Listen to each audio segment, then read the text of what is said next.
Olá a todos, estamos iniciando hoje um podcast novo, podcast Conversar. Vai ter a preocupação de discutir política, economia, sociedade brasileira, o mundo contemporâneo, questões importantes. E estamos tendo o privilégio de contar com uma figura importante da política nacional, o ex-ministro Aldo Rebelo, atual secretário de Relações Internacionais da Prefeitura, um intelectual de peso, com livros publicados e profundo analista da sociedade brasileira. Obrigado, ministro, pela presença. E já passo imediatamente a palavra, se você puder falar um pouco sobre a sua trajetória e sobre esse livro da Amazônia. Quero saudar a presença aqui do nosso amigo Júnior, muito obrigado também. Agradeço também o convite, será um prazer bater esse papo com vocês hoje. Então eu sou muito interessado em discutir a sociedade, o Brasil como um todo. Nós precisamos de pessoas que estejam aí ativas, né, e em deixar essa discussão cada vez mais ampla e democrática na internet. Então foi um prazer estar aqui hoje com vocês. Obrigado, professor. O livro sobre a Amazônia é o resultado de um trabalho que eu concluí no final do ano passado. Passei 4 meses na Amazônia fazendo pesquisas, retomando viagens que eu já fazia há algumas décadas, desde a minha época de estudante. E o livro basicamente conta a história da cobiça internacional sobre a Amazônia, e eu escolhi contar essa história a partir de episódios e de personagens da história do Brasil relacionada com a Amazônia brasileira. E reproduzo também as preocupações com o drama da Amazônia nos dias de hoje. A Amazônia representa, em geografia, quase 2/3 do território brasileiro. São 30 milhões de brasileiros que vivem na Amazônia. A Amazônia é a fronteira mineral mais promissora do mundo, é a fronteira agrícola mais promissora do mundo, é a maior reserva de biodiversidade do mundo, é a maior reserva de água doce do mundo. E, apesar disso, vivem na Amazônia os brasileiros com os piores indicadores sociais. Na região mais rica do Brasil, vivem os brasileiros com os maiores índices de mortalidade infantil, os maiores índices de analfabetismo, os maiores índices de doenças infecciosas, os piores índices de saneamento básico, de água tratada, de luz elétrica por domicílio. E entre esses brasileiros que vivem em condições muito precárias, as condições piores são as das populações indígenas. Ali é onde estão os brasileiros mais sofridos, mais abandonados, mais negligenciados. E é preciso que nós enfrentemos essa situação. Ou seja, a política do governo para a Amazônia tem sido a confissão de um fracasso, né? Porque a proteção do meio ambiente não pode significar a miséria da população que vive ali. Você tem que combinar a proteção do meio ambiente com a proteção das pessoas, com as condições de vida minimamente dignas para a população que vive lá. No entanto, essa situação de pobreza acontece porque a região foi praticamente bloqueada no seu desenvolvimento. A população da Amazônia não tem direito a se desenvolver em nenhuma circunstância. Mesmo aqueles que conseguem estudar, quando terminam um curso técnico ou um curso superior, têm que arranjar uma passagem e ir embora da Amazônia, porque lá não tem emprego, lá não tem trabalho, porque lá não tem nenhuma atividade econômica que viabilize a vida das pessoas ali na região. Isso tudo eu conto nesse livro. E conto mais, né? Conto que na Amazônia convivem 3 estados paralelos. O estado oficial, institucional, que é o estado das prefeituras, dos governos, da União. Você tem ali o estado paralelo do crime organizado, com muita força, principalmente operando nos rios como rota do tráfico. Ali você tem o PCC, ali você tem o Comando Vermelho, ali você tem um grupo chamado Família Norte, ligado ao crime organizado. E o terceiro estado paralelo é o estado paralelo das ONGs, organizações não governamentais, financiadas do exterior e que, na verdade, exercem uma certa tutela sobre a Amazônia. É essa situação que nós temos e é basicamente isso que eu termino contando nesse livro que vamos lançar no dia 20, aqui na Livraria Drummond, em São Paulo, a partir das 18 horas. Dizem que a Zona Franca de Manaus foi sabotada, é verdade isso? A Zona Franca de Manaus, na verdade, se dedica a uma atividade que, de certa forma, protege a floresta, porque garante ali empregos e trabalho para um grupo de pessoas que não precisa sobreviver da agricultura, da pecuária, nem da indústria florestal. Agora, o que é que acontece? É que a indústria que deveria estar na Zona Franca de Manaus seria a indústria da biotecnologia, a indústria a indústria farmacêutica, a indústria química, a indústria de alimentos, a indústria que aproveitasse a matéria-prima existente na Amazônia. Mas você tem que fazer na Zona Franca de Manaus, por exemplo, uma indústria de montagem de eletroeletrônicos que podiam ser feitos em qualquer lugar do Brasil. Mas você faz na Amazônia porque não tem lá a indústria que tenha como base a matéria-prima local, que seria a indústria ligada aos recursos minerais, porque na Amazônia você tem o ferro, na Amazônia você tem o ouro, na Amazônia você tem a cassiterita que faz o estanho, na Amazônia você tem o diamante que pode ser processado e lapidado para uma linha de produção de joias. Na Amazônia você tem o tungstênio, na Amazônia você tem o nióbio, na Amazônia você tem o cobre, na Amazônia você tem o zinco, na Amazônia você tem, basicamente, como disse lá um geólogo antigo na região, toda a tabela periódica você tem na Amazônia. Então você pode, de fato, além dessa indústria que existe na Zona Franca, que não é uma indústria que seja baseada na matéria-prima local, você podia ter uma indústria que aproveitasse, de fato, os recursos naturais da Amazônia, que infelizmente não tem, porque esses recursos estão bloqueados e estão desaproveitados. Entendi. Então a indústria não se estabelece lá também, porque não ia conseguir explorar. Não ia conseguir explorar porque, por exemplo, é um paradoxo, é um absurdo que todo o ouro da Amazônia saia de contrabando. E por que sai de contrabando? Porque legalmente você não pode explorar o ouro da Amazônia.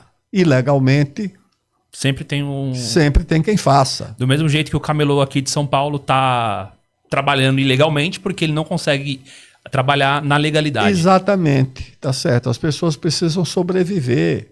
A atividade da mineração na Amazônia poderia ser regularizada. Ao invés do ouro sair de contrabando, ser comprado pela Caixa Econômica e as pessoas que extraíssem receber a sua remuneração, vender por um preço mais justo, porque quando o contrabandista compra, ele paga um preço muito menor porque está embutido o risco da ilegalidade e do contrabando. Sim. Se você legalizasse a atividade de mineração, primeiro, ela poderia ser fiscalizada pelo meio ambiente.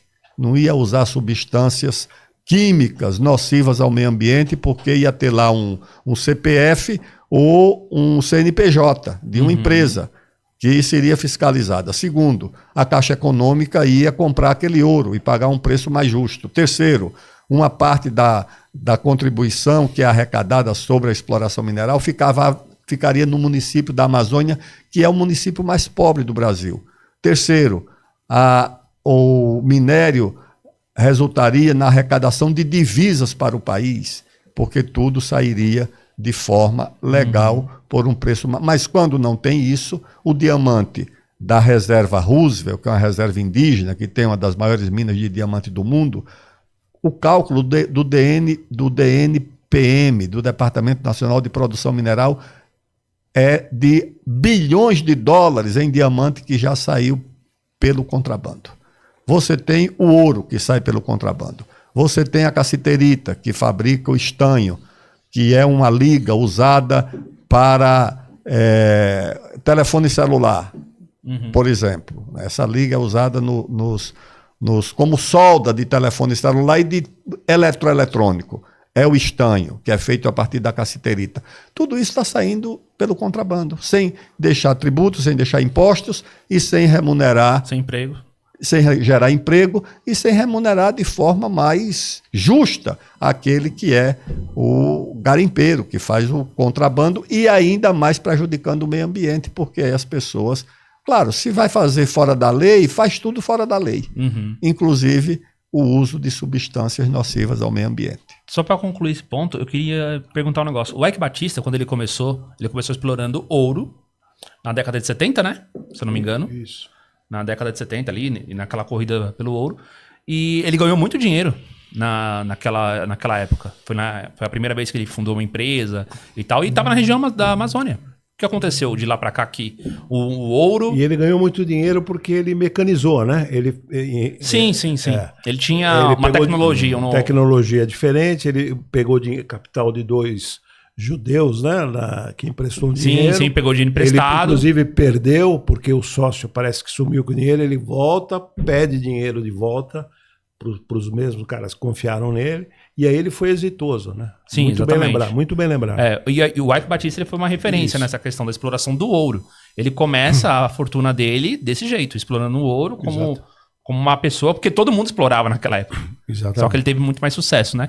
E o que aconteceu com a legislação, com a política e até mesmo com aquela região? Porque era uma coisa que já na década de 70 estava dando certo. Imagina se fosse possível agora. Primeiro, vamos traduzir o que é a riqueza mineral na Amazônia. A Amazônia, aquela região do Brasil, foi formada na época em que a Terra estava em formação naquele que é conhecido como período pré-cambriano. O que é o período pré-cambriano na formação geológica da Terra? É o período de formação dos depósitos minerais. E quando os depósitos minerais se formaram na geologia, eles se formaram de forma associada. Ou seja, onde tem um minério, geralmente vai também ter a incidência de vários outros minérios. Então, por exemplo, se tem minério de ferro, é muito provável que tenha o ouro junto. Se tem o cobre, provavelmente vai ter o ouro. Vai ter o fosfato, vai ter o tungstênio. Ou seja, os minérios são associados, de tal sorte que a maior reserva natural de minérios na Amazônia, que chama RENCA, Reserva Nacional de Cobre e Associados, que fica ali na divisa do Pará com o Amapá. E são 43 mil quilômetros quadrados, ou seja, maior do que o estado de Alagoas, e o estado de Sergipe, maior. Não sei se mais ou menos como o estado do Rio de Janeiro. Essa reserva, que é rica em cobre, por isso que chama Reserva Nacional de Cobre, mas chama também de cobre e associados, porque ali também tem muito fosfato, que é usado como adubo e que o Brasil importa a maior parte do mundo. O presidente Michel Temer queria usar os recursos naturais, principalmente o fosfato, para a nossa agricultura que o Brasil importa. Mas aí um trabalho de organizações não governamentais, Ministério Público, Meio Ambiente, terminou por proibir. E qual é a origem da proibição? A origem da proibição, na compreensão de um diplomata brasileiro muito competente, muito inteligente, muito capaz, é o congelamento do poder mundial. O que é o congelamento do poder mundial? O poder mundial militar foi congelado com o Tratado de Não Proliferação de Armas Nucleares, quando os países que tinham armas nucleares decidiram que só eles teriam e mais ninguém teria. E fizeram um documento impondo que não havia mais proliferação de armas nucleares. Não acabou com as armas de quem já tinha. Apenas estabeleceu o monopólio que 5 países teriam armas nucleares. Estados Unidos, Rússia, China, França e Inglaterra, e ninguém mais teria. O que é que aconteceu com isso? O monopólio do poder mundial. porque o poder de quem tem a bomba atômica é completamente desproporcional ao poder de quem não tem, tá certo? E o que é que fizeram em seguida? O congelamento do poder econômico. E o que é o congelamento do poder econômico? É a divisão do mundo em 2 grupos de países. Um grupo vai ser o grupo dos países industrializados, consumidores de recursos naturais, porque não tem indústria sem minério, não tem indústria metalúrgica, siderúrgica sem aço, sem ferro, não tem indústria de cobre sem a cassiterita, não tem a indústria, as reservas dos países, as reservas econômicas, as reservas financeiras são em ouro, que é muito mais valioso do que a reserva em dólar. Todo mundo está fazendo reserva em ouro. E quem não produz ouro, como a França, tem grande reserva de ouro no seu tesouro porque tem ouro dos outros. Então, o que é que eles decidiram? Que vai ter o grupo dos países industrializados, que vão ter os recursos naturais, e o grupo dos países que vão ser os fornecedores dos recursos naturais e que não vão ter indústria. Por quê? Porque se eles tiverem indústria, vão consumir os seus recursos naturais nas suas indústrias e não vão fornecer para aqueles que já se industrializaram. Então, não vai ter a indústria ou a indústria vai sucumbir perante a competitividade, a diluição através da moeda internacional? Não vai ter a indústria. O Brasil não vai ter a indústria, por quê? Porque os recursos naturais do Brasil vão para alimentar a indústria dos outros países. A indústria dos outros países vai precisar de recursos naturais de matéria-prima, que não está disponível muitas vezes no país que é industrializado. E ele vai buscar onde? Ele vai buscar nos outros países. Mas como que eles obrigaram o Brasil a... Obrigaram com uma tese dizendo o seguinte, que agora o desenvolvimento ameaça o meio ambiente. Você não tem o caso da Amazônia? Ali do lado da Amazônia, do lado do Amapá, tem a Guiana, que está explorando petróleo na chamada margem equatorial. A Guiana já tem 11 bilhões de barris de reserva de petróleo. Isso já é quase 75% de todas as reservas brasileiras. A Guiana já está sendo chamada de a nova Dubai, de tanta riqueza que tem. A Guiana está atraindo muito investimento por causa do petróleo barato, do gás barato, do imposto baixo, da ausência de regras ambientais muito duras. Está levando muita indústria para lá. Essa semana, inclusive, a semana passada, eu recebi telefonemas de São Paulo, de amigos que são empresários, querendo abrir uma indústria de fertilizantes na Guiana, porque tem petróleo barato, gás barato, imposto baixo e legislação ambiental flexível. Agora, ali do lado, o IBAMA proibiu o Amapá de abrir um poço de petróleo. E o governo brasileiro proibiu o Amapá de ter um poço de petróleo na mesma margem equatorial que a vizinha Guiana está explorando petróleo com empresas americanas e europeias. Então, para as empresas americanas e europeias, o petróleo da Guiana pode ser explorado e não tem nenhum risco para o meio ambiente. Para essas empresas e para os governos desses países, explorar o petróleo no Brasil é um grave risco para o meio ambiente. É claro que isso não faz sentido. É claro que isso tem um interesse econômico, um interesse geopolítico. Ou seja, quem está rico, quem subiu a escada e chegou lá em cima, chuta a escada para que ninguém que está embaixo consiga subir. É isso que está acontecendo. É muito bom, ministro. Eu gosto muito desse assunto. É muito interessante ver que aquilo que a gente lê e pesquisa muitas vezes acontece mesmo e acontece até pior, né? Porque está acontecendo ali na Guiana Francesa, que é do lado.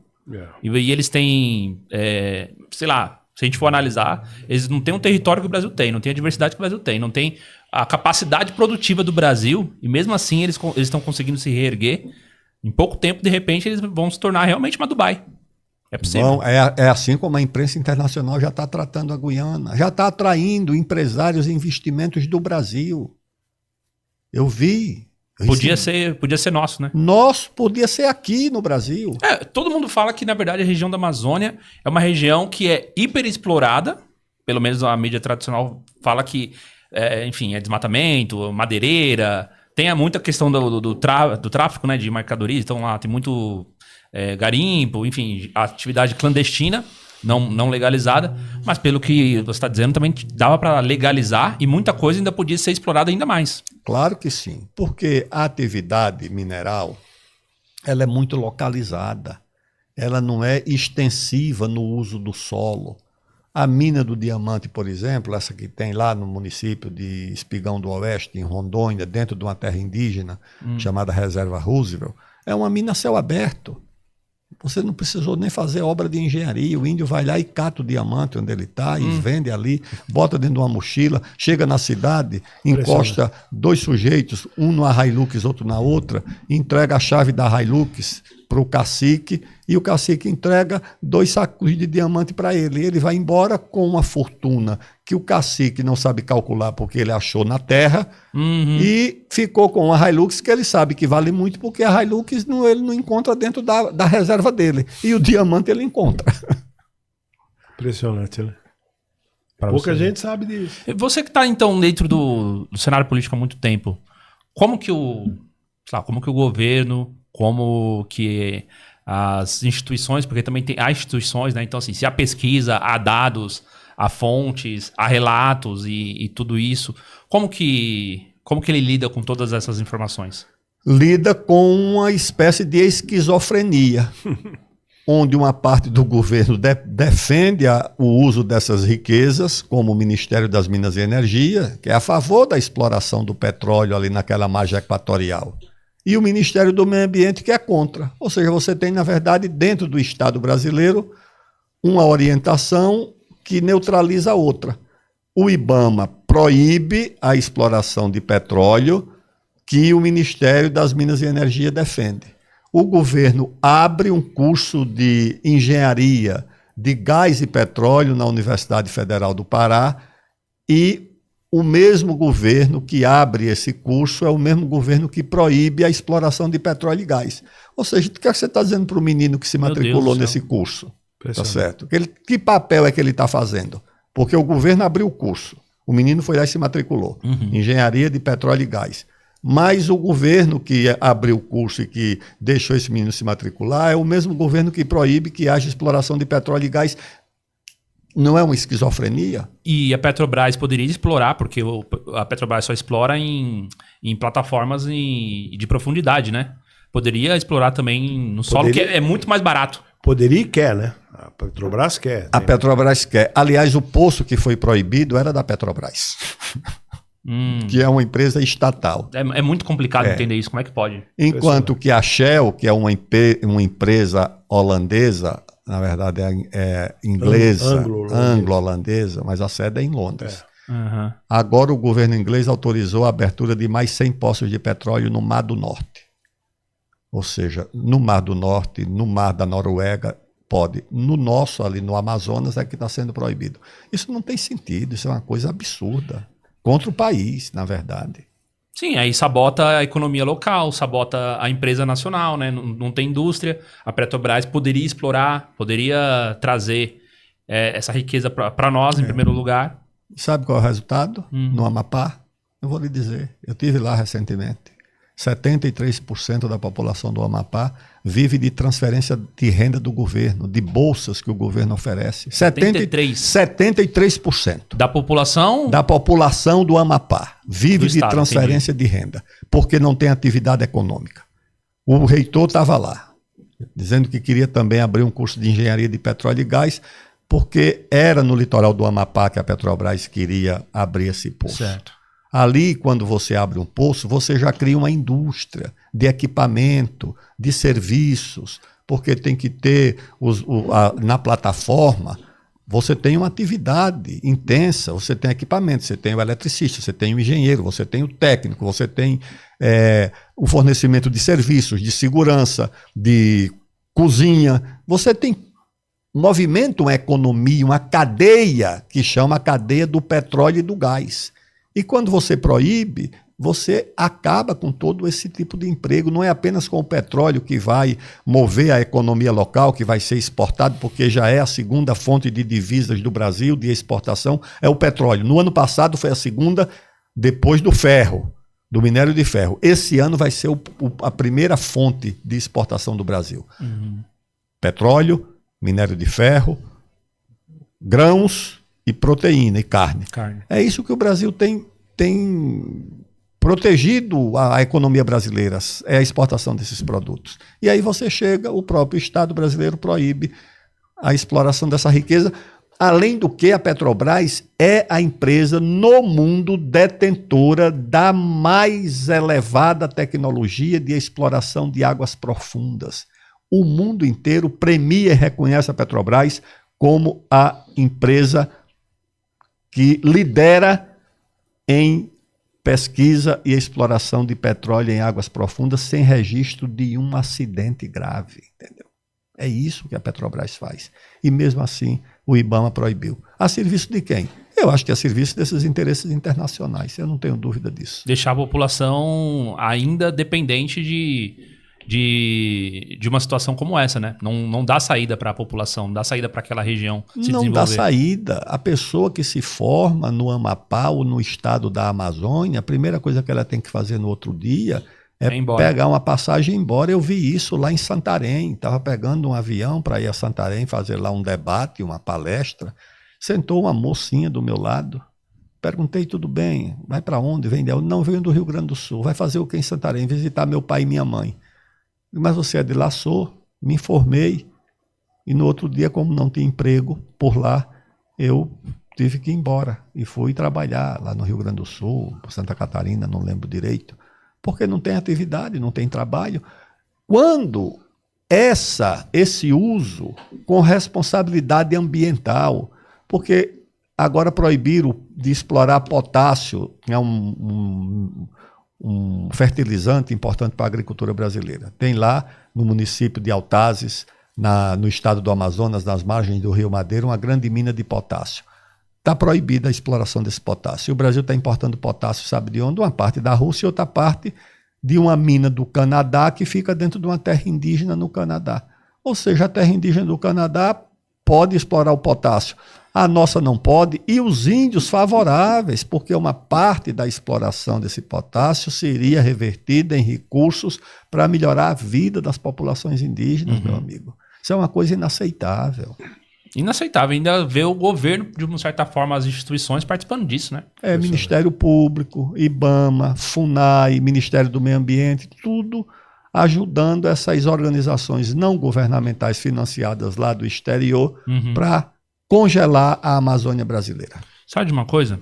Tem um livro do Modesto Carvalhosa, não sei se o senhor conhece, mas ele vai partir do princípio de que, principalmente após a Constituição de Brasília, quando o Planalto Central vira ali a sede da classe política brasileira, ele vai dizer que existe então um conluio entre a alta classe política, o alto funcionalismo público, que é justamente quem comanda, né, esses altos cargos governamentais que são indicados. Então você falou muito do IBAMA, você falou muito do Ministério Público. Então o alto funcionalismo brasileiro, do judiciário, enfim, alta classe política, existe meio que um conluio onde o patrimônio do Brasil está na mão de poucas pessoas, está na mão de uma minoria. Que, na visão dele, ainda não é o empresariado, porque tem a questão do empresariado, que muitas vezes tem essa também de uma cooperação entre governo e empresariado, ele cita os campeões nacionais, etc., mas ainda não é o empresariado, porque o empresariado não tem necessariamente interesses. Entendeu? Mas ele vai dizer que basicamente o patrimônio do Brasil, seja ele financeiro, seja ele, no caso mineral, né, da riqueza do país, está na mão de poucas pessoas, e eles vivem de década em década de não abrir mão. Basicamente é essa a tese muito dele bem, no bem livro. Lembrado, o professor Modesto Carvalhosa, na academia, ele é lembrado como professor Modesto Carvalho S.A., porque ele é um dos grandes analistas da Sociedade Anônima, a Lei 6.404. Então é um analista refinado. Foi bom que você lembrou do professor Modesto Carvalhosa. Mas você vê que o ministro Aldo tem um profundo conhecimento do Brasil. E é interessante se você pudesse, ministro, contar um pouco da sua trajetória, porque, vamos lembrar, foi presidente da UNE, foi ministro da Defesa, foi ministro da Ciência e Tecnologia, presidiu a Câmara dos Deputados, mesmo sendo de um partido de não tanta força política, e foi ministro dos Esportes, né? Na época da Copa. Então a trajetória do ministro Aldo é um negócio impressionante, né? Vindo de uma família modesta, do interior de Alagoas, né? Se você pudesse falar um pouco, um profundo conhecedor de Brasil, nós estamos vendo aqui, né, pela exposição, e foi relator do Código Florestal, né? Fui. Eu venho lá do interior das Alagoas, para ser mais preciso, da zona rural. Meu pai, minha família toda, desde o meu tataravô, meu bisavô, meu avô, era gente do campo, gente da roça.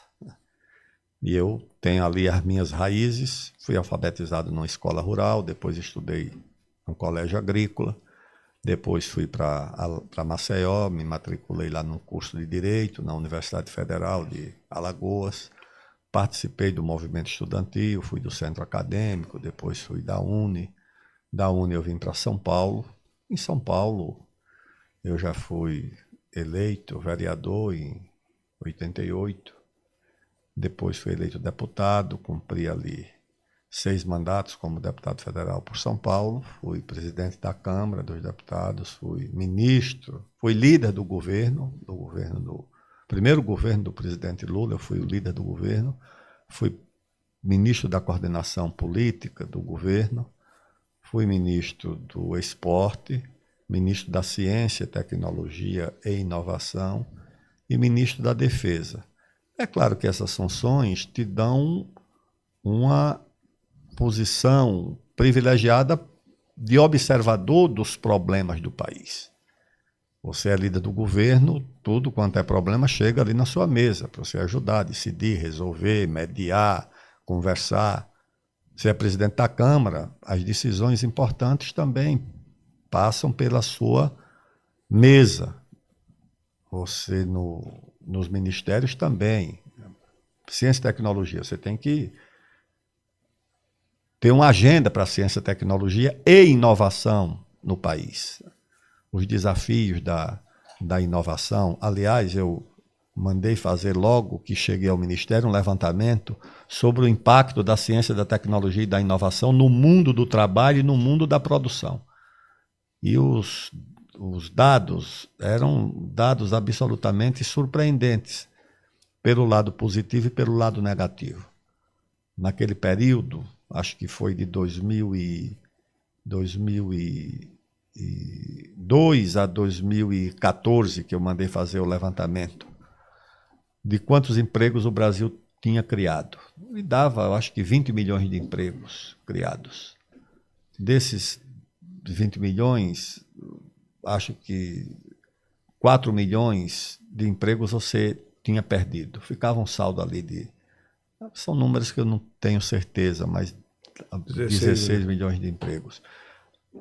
O que é um feito. Naquela época, a Europa estava perdendo o emprego industrial e o Brasil criando. Só 2 países criavam emprego. 3, aliás, a China, os Estados Unidos e o Brasil. O que é que surpreendia negativamente? É que dos empregos que o Brasil tinha perdido, dos 4 milhões de empregos perdidos, todos eles empregos acima de 2 salários mínimos. E 96% dos empregos criados no Brasil até 2 salários mínimos. Ou seja, o Brasil perdeu emprego na área de alta tecnologia e de média tecnologia, perdeu o emprego industrial e criou o emprego no setor de serviços. Isso foi o que você observou no primeiro mandato? Foi no primeiro mandato, na ciência e tecnologia.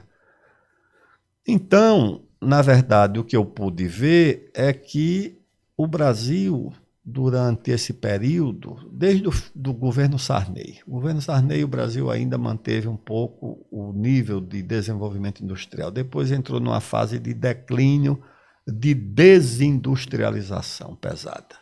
Tá certo. E o emprego industrial é o emprego da classe média. A classe média é um fenômeno da indústria.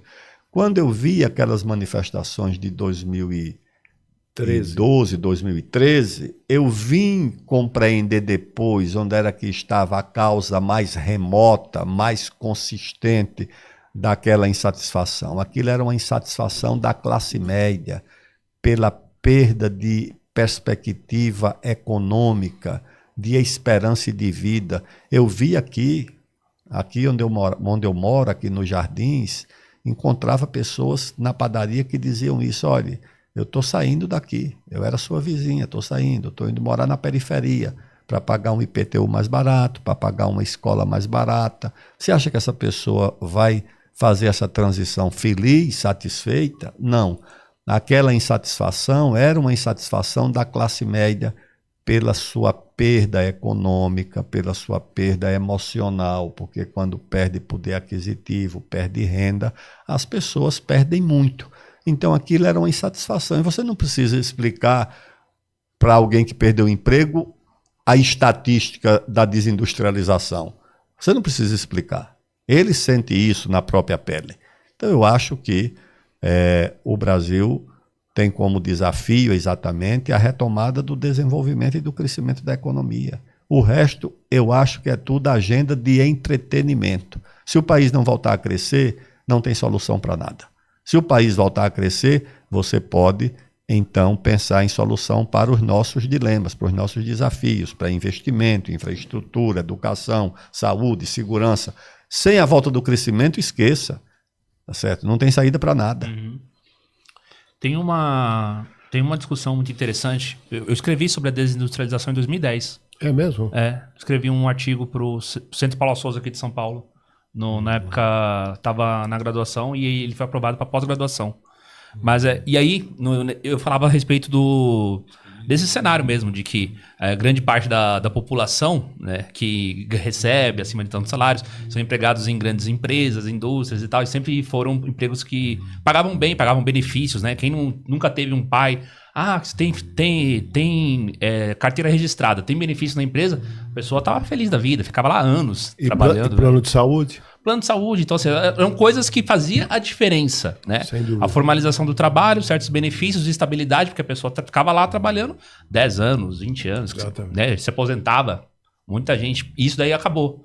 E foi uma coisa que eu identifiquei demograficamente. O meu canal no Redcast, a gente trabalha muito sobre essa perspectiva de coisas que aconteceram na família, como a gente conhece, né, nos últimos anos. E a perda do poder aquisitivo levou a muitos divórcios, levou a muitos casos de problemas de estrutura familiar. Então a pessoa muda de um lugar para um outro, baixo padrão de vida. Então... Vocês analisaram isso? Sim, tem várias análises, né? E uma das análises mostra de que quem perdeu, o homem perdeu, porque a indústria sempre empregou em massa a mão de obra masculina. É verdade. Né? Sempre teve lá o trabalho pesado e até mesmo aquele trabalho que os americanos chamam de blue collar, que não é nem o trabalho, é tipo o cara caminhoneiro. Sim. O sindicato caminhoneiro lá que elegeu o Kennedy e tudo mais, perdeu importância porque depois de um tempo a automação e o tipo também de trabalho deixou de ser manual, e aí começou a ser ou escolarizado demais, e a pessoa começou a migrar para, sei lá, cenário financeiro e etc. Ou começou a ter queda e a pessoa ter que voltar para um trabalho mais manual ainda, né, de trabalhar em obras, etc. E aqui no Brasil aconteceu a mesma coisa. Então, muitos homens perderam, digamos, o seu emprego lá, que ele tinha uma certa estabilidade, não conseguiu se realocar no mercado de trabalho ganhando a mesma coisa, começou a baixar o padrão de vida. E aí teve gente que baixou muito, né? E aí, quem sente é o plano de saúde que não tem, a escola que não é mais a mesma, a conta que normalmente não tá mais fechando, né, no final do mês, aí o cara acaba ficando endividado, e aí a crise familiar acontece, né? É isso mesmo. Agora, Júnior, sabe uma coisa interessante produto da biografia e da trajetória do ex-ministro Aldo? É que no ano que vem, 2026, vamos ter processo sucessório. Tá. Como todos sabemos, o ex-presidente Bolsonaro é inelegível. Não é? Uhum. Está havendo, gostemos ou não dele, está havendo um desgaste acelerado. É normal fadiga de material em governos, né? Mas está sendo muito precoce o desgaste do governo Lula. A sociedade está dividida, não é? E percebe-se cada vez mais, eu sou suspeito em dizer que sou amigo e admirador do ministro Aldo, mas cada vez mais cresce o nome do ministro Aldo como uma possível alternativa. Queria te perguntar, ministro, e como é que você analisa isso? É impressionante, se olharmos no YouTube, a posse do ministro Aldo na Secretaria de Relações Internacionais, da Prefeitura de São Paulo, com a presença do ex-presidente Temer, com a presença do Gilberto Kassab, com a presença de ministros do PSDB, Celso Laffer, 4 governadores, não sei a quantidade de deputados. É uma posse impressionante, desproporcional à importância do cargo. Então, se pudesse falar um pouco, eu sei que pode ser constrangedor, mas esse é um nome alternativo para o processo sucessório. Impressionante. Entendi. Eu, sinceramente, não cogito esta hipótese. Acho que, primeiro, está muito distante esse problema de 2026. Segundo, que há protagonistas muito mais bem situados, né, do que eu. Eu vejo aí que tem nomes que são citados, o governador de São Paulo, o governador de Goiás, né, o Caiado, o governador do Pará, o governador de Minas, o governador do Paraná. São muitos nomes. Eu acho que, inclusive, essa discussão não deveria começar pelos nomes. Deveria começar pelo seguinte: o que é que nós queremos mesmo do Brasil? Tá certo? Qual é a agenda para o Brasil? Não basta no Brasil ganhar uma eleição. Ganhar uma eleição no Brasil é relativamente fácil. O difícil é governar o Brasil. O poder executivo hoje é um poder fragilizado, enfraquecido, cercado por poderes que, não diria usurparam, mas se atribuíram papéis que a Constituição deu ao outro. O Supremo, por exemplo, o Supremo deveria ser o poder de aplicação da justiça, mas o Supremo legisla sobre tudo. Uhum. O Supremo, inclusive, usufrui de atribuições que são do Poder Executivo. Proíbe o presidente ou a presidente, porque proibiu a Dilma, proibiu o Michel de nomear ministros, proibiu o presidente Michel de fazer um decreto de liberação de presos, né? Proibiu o Bolsonaro de nomear um delegado de polícia. São atribuições do Poder Executivo. Legisla, por exemplo, agora sobre a questão de marco temporal nas terras indígenas, quer legislar sobre o aborto, quer legislar sobre meio ambiente. O Congresso agora tem funções do Executivo, porque o orçamento que é votado e fiscalizado pelo Congresso agora também é executado pelo Congresso, com emendas, que são emendas secretas, emendas de bancada, emendas de comissão, emendas de tudo quanto é jeito, né? E o Ministério Público Federal acha que é um poder acima dos demais, porque estaria acima do prefeito, do governador, e, num certo momento, mandou gravar o presidente da República. O presidente Michel Temer foi gravado por uma pessoa que estava sendo investigada e que recebeu a missão de gravar o presidente para o Ministério Público Federal. Então, diante dessa circunstância, não basta você ter candidatos à presidência. Eu acho que é preciso que você tenha também um debate sobre o que fazer na presidência. Uhum. O que é que você vai fazer? Mas você acredita no que? Numa reforma ministerial do Supremo? Eu acredito do modelo... que você precisa fazer mudanças na Constituição. Fazer uma emenda, ou eu chamaria, não é uma palavra muito bonita, mas um emendão. Uma emenda à Constituição que corrija essas deformações que dão o desequilíbrio na relação entre os poderes. Porque as pessoas falam de insegurança jurídica. Não é insegurança jurídica. A insegurança jurídica se estabelece na relação entre o mundo privado, os indivíduos e as empresas, e o poder judiciário. Isso é insegurança jurídica. Você não sabe que decisão o juiz de primeiro grau, de segundo ou de terceiro grau vai tomar em relação a determinada matéria. O que o Brasil vive é insegurança institucional.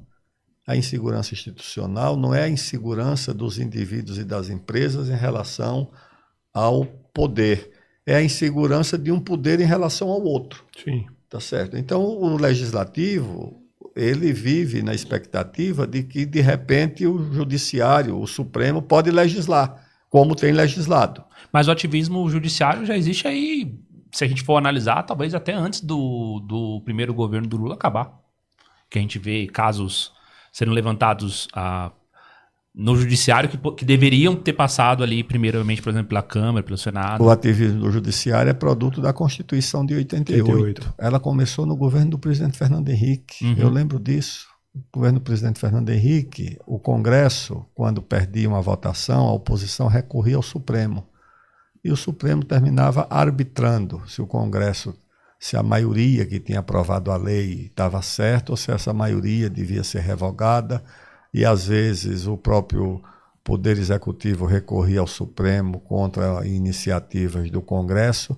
E aí o Supremo foi crescendo, ganhando gosto, né, por fazer essa mediação. Diz, olha, na verdade, eu sou o árbitro da disputa entre o próprio Poder Legislativo ou entre o Legislativo e o Executivo. E deu nisso aí, tá certo? Deu que o Supremo... fulano de tal não pode ser nomeado ministro, fulano não pode ser delegado, o decreto de indulto não pode ser assinado. E isso gera uma balbúrdia completa na relação entre os poderes e prejudica o país. Por quê? Porque o investidor, o empresário, ele quer segurança de expectativa. Ele não vai botar o dinheiro dele num país... Com toda certeza. Onde ele não sabe o que vai acontecer amanhã ou depois. Não sabe qual vai ser a legislação ambiental, a legislação do trabalho, a legislação tributária. Eu vi casos de empresas que deixaram o Brasil e foram para a Argentina. E eu perguntei na época ao embaixador, digo, mas por que a empresa do seu país está deixando o Brasil? Ele disse, porque nós somos uma empresa de engenharia que só contrata advogado. Não contrata engenheiro, porque nós precisamos que o advogado estude a legislação do trabalho, a legislação tributária, a legislação ambiental, a legislação de tudo. E ninguém tem garantia, você não sabe se você vai fazer um investimento. Se é isso mesmo, né? E pedir uma licença ambiental, você não sabe se ela vai sair em 3 anos, em 30 ou em 300. Você não sabe.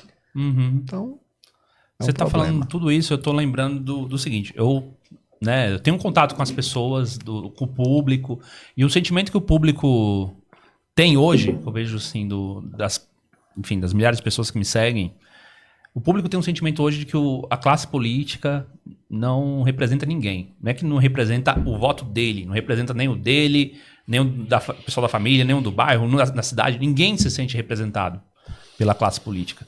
Então, existe uma certa desconfiança perante a eficiência do governo, aquilo que o governo realmente pode fazer, o que é só promessa. Então, as pessoas elas têm uma certa desconfiança, um distanciamento.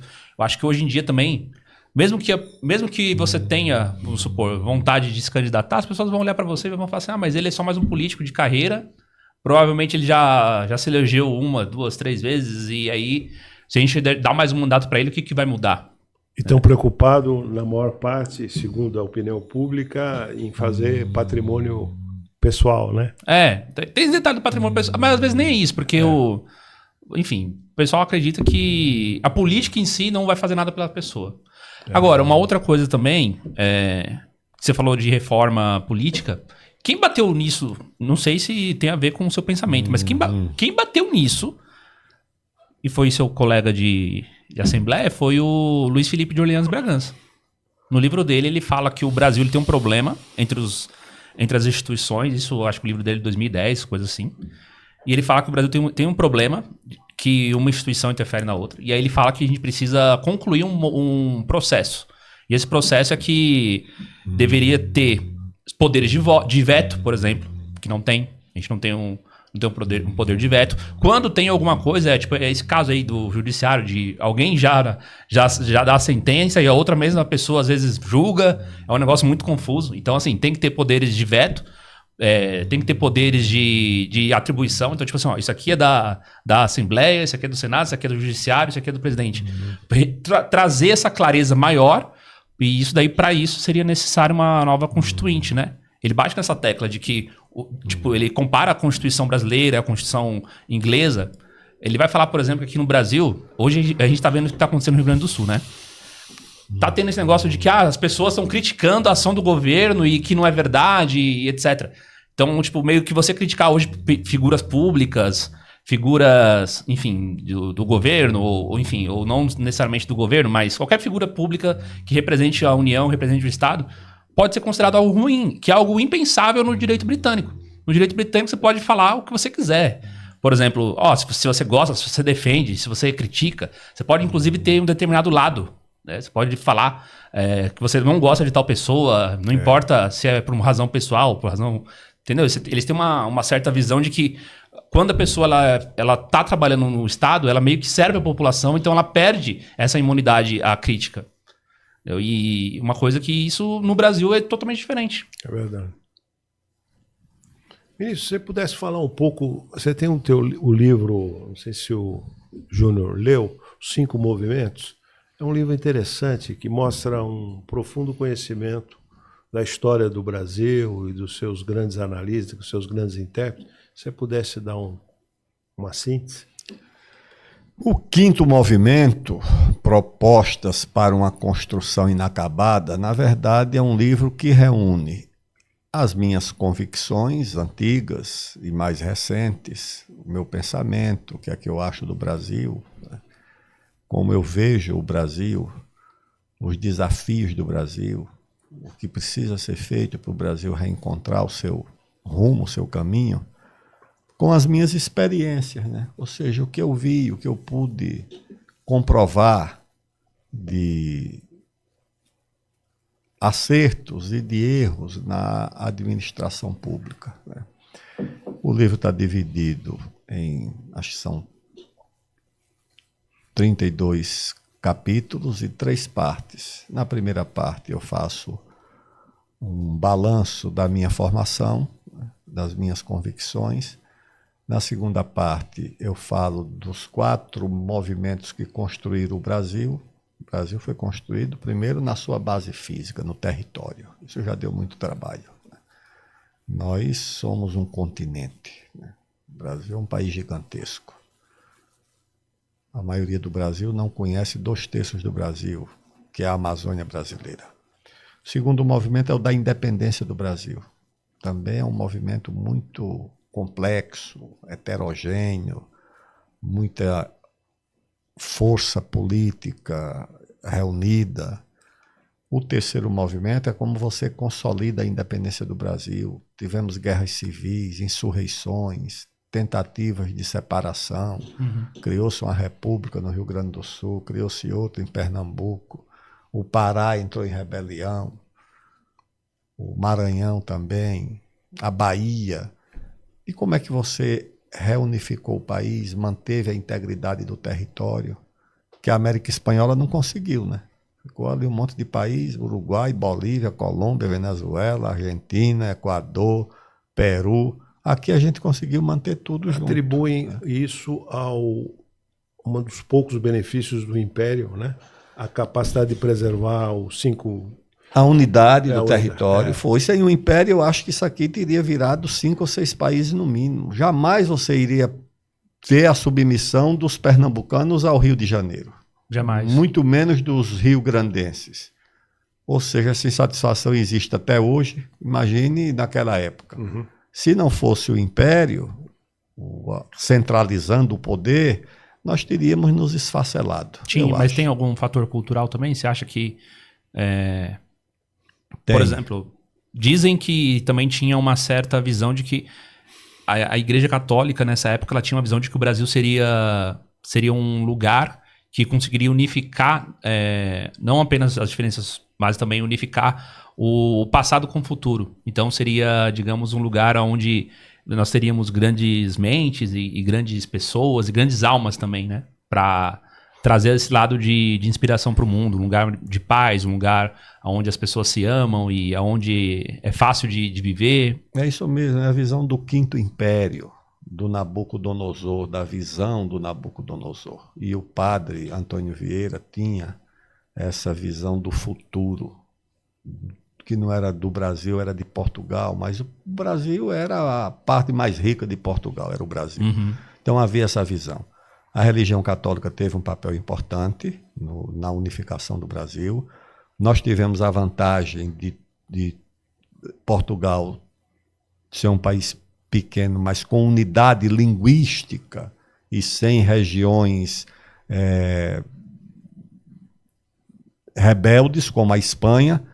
Porque a divisão da Espanha, do Império Colonial Espanhol, já era quase que a reflexão da divisão da própria Espanha, onde a Galícia era uma coisa, Barcelona. a Catalunha era outra, Castela era outra, tudo ali convivendo de forma difícil. Legal. Cada uma com seu idioma, com sua língua, o basco falando uma língua, o galego falando outra, Verdade. Castela falando outra, a Catalunha falando outra. Portugal falava uma língua só.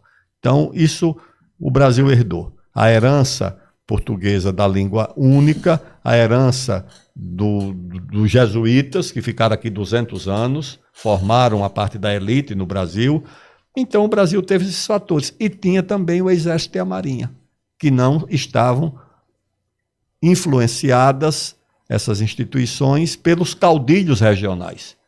A vocação da Marinha era ser uma Marinha do Brasil, o Exército do Brasil. Não era um exército do Rio Grande do Sul, ou da Bahia, ou de Portugal, de Pernambuco, ou do Pará. E eles, essas duas instituições, o Exército e a Marinha, foi que pacificaram essas rebeliões locais. Com apoio estrangeiro, as rebeliões aqui iam dividir o Brasil. Os pernambucanos reuniram $800 mil em dinheiro em 1824. Foram para os Estados Unidos comprar armas. Eles foram recebidos pelo secretário de Estado americano, que nomeou um cônsul favorável aos rebeldes. Quando Frei Caneca, que era um dos chefes da rebelião, foi fuzilado no Forte de Cinco Pontas, lá em Pernambuco, do lado dele foi fuzilado um cidadão americano que estava metido na confusão. Então não foi uma coisa simples. Então esse é o terceiro movimento, a unidade do Brasil. O quarto movimento é a construção da base material, econômica, social, industrializar o Brasil. Vargas fez a Volta Redonda. Essa agricultura moderna que nós temos, que é a mais competitiva do mundo, esse é o quarto movimento.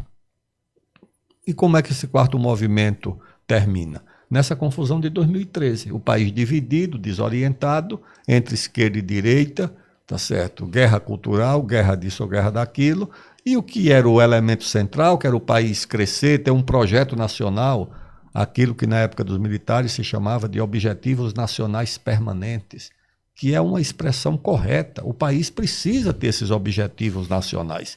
O que é Você que fala são um plano de país, né? um plano de país? Como tem a China, por exemplo. Como tem a China, como que tem os Estados você Unidos. acha da China? Porque eu estudei também a China nesse sentido. E é bem claro o plano chinês. Tudo bem que lá tem um preço para isso, né? Sim. Você não tem liberdade política, os direitos políticos dos cidadãos, inclusive, é até surpreendente como que a população aceita, como que eles conseguem ter tanto controle na vida pessoal. Mas a China tem um plano. E pelo menos... E está executando. E tá executando. Tipo, ela tá entregando o que ela promete. Por quê? Porque a China não conheceu outro modelo político.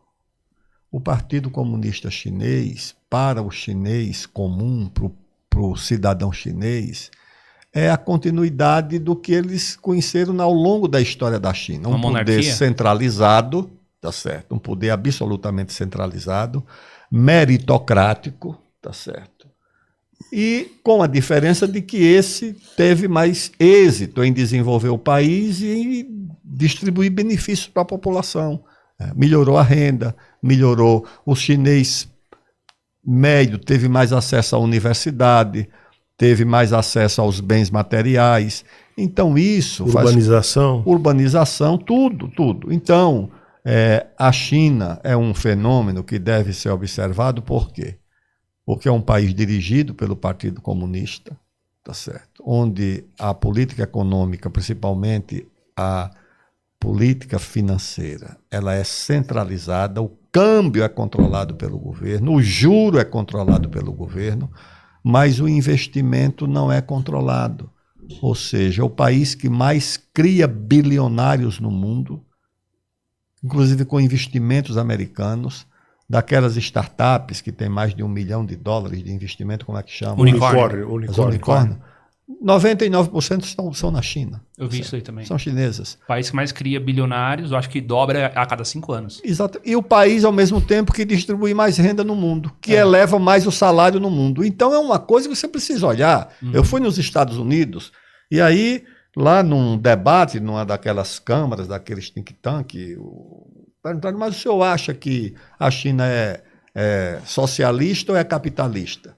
Eu digo, sinceramente, eu não sei. Isso é uma matéria para ser muito estudada. O que eu sei é o seguinte: se for capitalista, o capitalismo deve se ajoelhar e agradecer a Deus, porque o capitalismo está dando certo no país que mais cresce no mundo, no país que mais gera renda para os pobres, no país que mais distribui renda, no país que mais tira a gente da pobreza, no país que mais cria bilionários. Então, o capitalismo tem o seu futuro garantido pela China. Agora, se não for socialista, aí é um problema grave, é um problema sério. Entendi. Mas eu não sei, não dá para dizer, porque o partido é comunista, mas a economia de mercado mais próspera do mundo é a chinesa, tá certo? É isso. Uhum. Ministro Paulo, como é que você está vendo o governo Lula, o terceiro governo Lula? Eu acho que o governo do presidente Lula enfrenta 3 níveis de problemas. O primeiro é que não consegue retomar o crescimento da economia, tá certo? O país não tem recurso, o país não tem dinheiro para investir. Essa que é a verdade. Eu fui olhar o orçamento do Ministério da Ciência e Tecnologia e Inovação, que seria, hipoteticamente, o ministério responsável por fazer o país retomar a 4ª Revolução Industrial com investimento em inovação. O Ministério da Ciência e Tecnologia tem um orçamento menor do que o que São Paulo tem para investir no orçamento. São Paulo vai investir 16 bilhões de reais. Todo o orçamento do Ministério da Ciência, Tecnologia e Inovação são 12 bilhões. É custeio, não tem dinheiro para investir em nada. Segundo lugar, dificuldade no Congresso. O governo não conseguiu formar uma maioria. Vive ali trombando com o presidente da Câmara, o presidente da Câmara reclamando dos coordenadores políticos do governo. O governo não conseguiu fazer uma maioria. Vive em permanente insegurança na relação com o Congresso. E o terceiro problema, aquilo que poderia ser a saída do governo, que é a frente da agropecuária e a frente da mineração, o governo está brigando com esse setor. A Marina vive brigando com a possibilidade do Brasil reverter os recursos da Amazônia e da agricultura em benefício, porque tudo bem, o Brasil pode querer fabricar microprocessadores, fabricar chips, pode, mas vai acontecer quando isso? Quando é que nós vamos ter uma indústria de chips para concorrer com os americanos e com os chineses? Agora, soja nós podemos Daqui produzir. a 10 anos, se tanto. Se tanto. Agora, a soja não. Em 4 meses, uma roça de soja vira dólar, você exporta. Um frango em 40 dias. O ouro que sai do rio da Amazônia, do dia para a noite você vende. Não tem por que atrapalhar algo que não dá para esperar, né? Exatamente. E o governo, ao invés de aproveitar essa situação favorável, o governo briga com essa área e aí torna as coisas ainda mais difíceis. O presidente vive atormentado, insatisfeito, reclamando do próprio governo, reclamando dos ministros. Até no 1º de maio ele vem aqui e bota a culpa no ministro. Vai fazer um 1º de maio em São Paulo. Tá certo. O 1º de maio é esvaziado. Ele botou a culpa no ministro de Sergipe. o ministro é de Sergipe. Se o 1º de maio fosse em Aracaju, tudo bem, mas em São Paulo... Uhum. Não, eu ia falar. E o ponto também é que hoje tá todo mundo brigando na internet, né? Aí briga com fulano, briga com ciclano do partido e o influenciador e o youtuber, todo mundo fica brigando na internet, né? Dá uma impressão de que tá realmente um negócio meio bagunçado, todo mundo muito estressado, todo mundo querendo brigar. E quando a gente para analisar esses números aí que você falou, uma das últimas brigas que teve foi essa história aí de vai taxar todo mundo que comprar pela Shine lá, pela AliExpress. O pessoal tá comprando coisa de até $50, né? Então, tipo, até R$250 a pessoa podia gastar, que a partir daí você não... já pagava o imposto, né? Mas até 250 você comprava. Hoje em dia nem isso. Então, mesmo aquela pessoa que tinha a possibilidade, pelo menos foi o que eu vi. No meu setor, eu vi muita gente que tinha uma loja, vi gente que tinha distribuição na internet, tipo, a pessoa comprava e revendia, o famoso dropshipping. Tinha muita gente fazendo esse tipo de trabalho. Acabou, ninguém mais compra. E aí, tipo, a gente mandando funcionário embora e tal, por causa de briga do governo. Não sabe se aprova, não sabe se não aprovava, aí aprovou. Entendeu? É isso mesmo. Você sabe que eu, pelo menos, né, o ministro não sei, mas eu descobri a importância desse mundo digital recentemente. Eu sou de uma geração que não... Vocês captaram a importância, né? É impressionante a capacidade de analisar, de influenciar outros, né? Você entrou nesse setor sacando quando? Que ano? Não, na verdade, eu participava de bastante grupos na internet como uma pessoa normal. Só que depois de um tempo eu queria ser influenciador, eu queria ver como funcionava, e aí eu fui aprender como funciona o algoritmo, como funciona a estrutura do YouTube, como é que recomenda o vídeo, como é que a pessoa te acha. E aí você vai entendendo um pouco sobre os nichos, e aí você vai entendendo quais são os pontos da audiência que convertem para aquilo que você Quando é que você abre o primeiro canal? E no final de 2019. Nossa. Foi um pouco antes da pandemia, que a pandemia começou em 2020, né? Já com o nome de Submundo Intelectual. Já com o nome de Submundo Intelectual. E aí eu comecei falando sobre coisas que a gente conversou aqui hoje. Conversei falando sobre desindustrialização, sobre a questão do Brasil Império, o Brasil foi um grande império. Muita gente não sabe, mas foi um momento importante da nossa história. Né? A gente tinha poder cultural, a gente tinha poder financeiro, a gente tinha um estadista que era respeitado mundialmente. Então a gente tinha uma certa relevância naquela época. E meio que foi apagado. Então eu comecei trazendo coisas importantes, falando do Brasil. E depois eu foquei num assunto que é o assunto hoje que a gente discute, etc. Que são crises, né? E crise demográfica, crise financeira, crise até mesmo cultural, né? Eu vi você falando, por exemplo, que você foi lá nos Estados Unidos conversar com o pessoal. E uma das teses, já que a gente estava falando de influência estrangeira, ONGs, etc., uma das teses que a gente vê é assim, eu queria até mesmo sua opinião, você como uma pessoa alinhada à esquerda, que trabalhou no governo, como você vê essas pautas identitárias, esse identitarismo, que para mim é uma influência americana, quando você vai puxar, você vê que esse negócio foi fabricado e importado. O Brasil não era assim. O Brasil não era de discursos onde você busca a minoria da minoria da minoria, sabe? O Brasil é um país onde, você tinha trabalhismo, você tinha pessoas ligadas a movimentos, mas em volta de ideias, em volta de questões sociais. Quando isso se tornou uma pauta aqui no Brasil, invadiu de um jeito que hoje está insuportável. Né? A discussão pautada através desse identitarismo de minorias, etc., impactou muito, tanto a esquerda quanto a direita, entendeu? E você chegou a ver esse movimento? Você chegou a ver essa leitura? Eu vejo, eu faço esse acompanhamento. Os Estados Unidos tiveram e têm sobre o Brasil influências muito boas na cultura. É uma sociedade com espírito prático, com espírito de iniciativa. Isso é uma coisa boa. O cinema americano, a literatura, tudo isso são influências boas para o Brasil. Agora, os Estados Unidos também exportaram para o Brasil muito lixo. E o pior de todos eles é esse lixo produzido nas academias americanas, que é o identitarismo. Isso é para dividir o Brasil, dividir o nosso país, que é um país mestiço, um país onde tudo se misturou. Aqui você quer dividir o nosso país em preto e branco. Não faz sentido, nós não somos assim. Lá eles fizeram o apartheid deles, de proibir o negro e o branco de entrar no mesmo banheiro, de entrar no mesmo restaurante, de sentar no ônibus, de entrar na mesma escola. Nós nunca fizemos isso. Aqui a nossa divisão sempre foi mais social. Então, tanto é que a abolição da escravidão no Brasil foi feita pela princesa Isabel, com abolicionistas negros que eram amigos da família imperial. Tá certo? O Rebouças, o Patrocínio e outros eram amigos. O Dom Pedro deu bolsa para formar esses negros engenheiros, um na França, outro não sei por onde. Agora querem dividir o Brasil. Agora querem dividir o Brasil entre quem é índio e quem não é índio. Se você é índio, você é vítima de quem não é índio. Tá certo?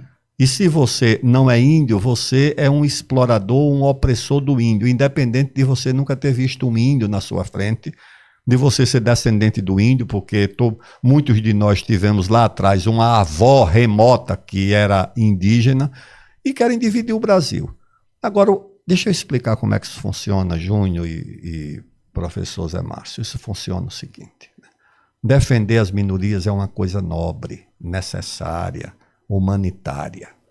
Agora não é isso que está em jogo. Sabe o que é que está em jogo? é usar as minorias contra as maiorias. Usar a minoria para dividir o país e dizer o seguinte: esse país está dividido entre minorias e maiorias e não quero unificar esse país. E um país dividido, uma família dividida, uma empresa dividida, um time de futebol dividido, ele é fraco, ele é vulnerável. Não, ele é vulnerável. Quando um time começa a jogar mal, a primeira coisa que as pessoas dizem: olha, tem problema no grupo. Tá certo? Tem divisão no vestiário, não é assim que se diz? Você imagina um país dividido. O Hitler usou essa tática. O que era que o Hitler dizia? Vejamos, isso está na diplomacia. E o Brasil foi o protagonista, inclusive, nesse episódio. Porque antes da ONU tinha a Liga das Nações. Na Liga das Nações, o Brasil tinha um embaixador que era um homem muito competente, Afrânio de Melo Franco, que foi pai do Afonso Arinos, que também foi chanceler do Brasil. E ele foi o relator de um grupo de trabalho na Liga das Nações, criado por pressão da Alemanha, que era o grupo de trabalho de proteção das minorias nacionais. O que é que a Alemanha dizia? Que a minoria alemã estava oprimida na Tchecoslováquia, que a minoria alemã estava oprimida na Polônia. E qual foi a conclusão do Afonso Arinos? A conclusão do Afonso Arinos não, do Afrânio de Melo Franco. A conclusão dele foi a seguinte: está no livro escrito pelo filho, chamado Estadista da República. A conclusão dele foi que a Alemanha queria usar as minorias dentro dos países contra as maiorias nacionais. Usar a minoria nacional contra a maioria nacional. E a Alemanha usou a questão indígena nos Estados Unidos e tentou usar no Brasil. Tem uma decisão da Suprema Corte de Justiça da Alemanha declarando os índios brasileiros arianos. E como arianos, eles eram naturalmente amigos ou parentes dos alemães que eram arianos e, portanto, mereceriam a solidariedade do Brasil. Quando eu li isso, eu não acreditei. Li num livro de um jornalista, de um casal de jornalistas americanos, chamado o livro Seja Feita a Vossa Vontade. É um jornalista importante que foi, inclusive, chefe de imprensa da Câmara dos Deputados. E ele descreve isso com documentos. Ou seja, tentaram usar os indígenas brasileiros como arma para dividir o país. Então é uma causa nobre, a causa das minorias mas isso é o que um teólogo americano chamou de corrupção da virtude. O que é a corrupção da virtude na visão desse teólogo americano? É você usar uma causa virtuosa a serviço de uma outra que não tem virtude nenhuma. Então você quer o petróleo de não sei quem, você diz que aquele cara é um ditador e que você vai lá para levar a democracia. Na verdade, você está atrás do petróleo dele. Tá certo. Você tem um interesse nacional ali, você vai derrubar aquele governo em nome da democracia ou dos direitos humanos também. E agora é o direito do meio ambiente. Tá certo? Você não está insatisfeito com aquele governo, acusa ele de não respeitar o meio ambiente. Ou acusa esse governo de não respeitar as minorias. E é isso o que está sendo feito no Brasil com a importação dessa política identitária fabricada nos Estados Unidos para dividir o Brasil. Quando você olha, o país está dividido entre preto e branco, homem e mulher, orientação disso ou daquilo. Se é gordo, se é magro, se... Tudo é fator de divisão do país. E aquilo que une o Brasil, o interesse de todo mundo, seja preto, seja branco, seja gordo, seja magro, seja homem, seja mulher, seja isso ou seja aquilo, isso fica secundarizado. Tá certo? Não podemos aceitar isso. O Brasil não vai dar certo se não enfrentar essa agenda de dissolução e de divisão do país que recebe o nome de identitarismo. Isso foi fabricado contra o Brasil. Eu não tenho dúvida nenhuma disso. Enfraquece muito, porque hoje em dia nas redes sociais a discussão é só sobre isso. Todo dia é uma pessoa polêmica, uma pessoa com não sei quantos milhões de seguidores que bate nessas questões. Recentemente a gente viu o que aconteceu. O nome da mulher é Flora Matos. Ela disse que estava ajudando o Rio Grande do Sul, sendo uma mulher não branca. Essa é a ajuda dela. Não fez uma vaquinha, não fez uma doação, não mobilizou seguidores para nada. Só apareceu lá para dizer que ela não era branca. Isso não é absurdo. Absurdo. Isso é inaceitável, por favor. Tá bom, muito obrigado. Muito bem. Obrigado, obrigado, Júnior. Muito obrigado, bom, muito bem conduzido. conduzido. Gostamos muito. Bom. E até a próxima, então. É isso aí. Muito obrigado pelo obrigado. convite. Obrigado, Júnior. Obrigado a você. Obrigado.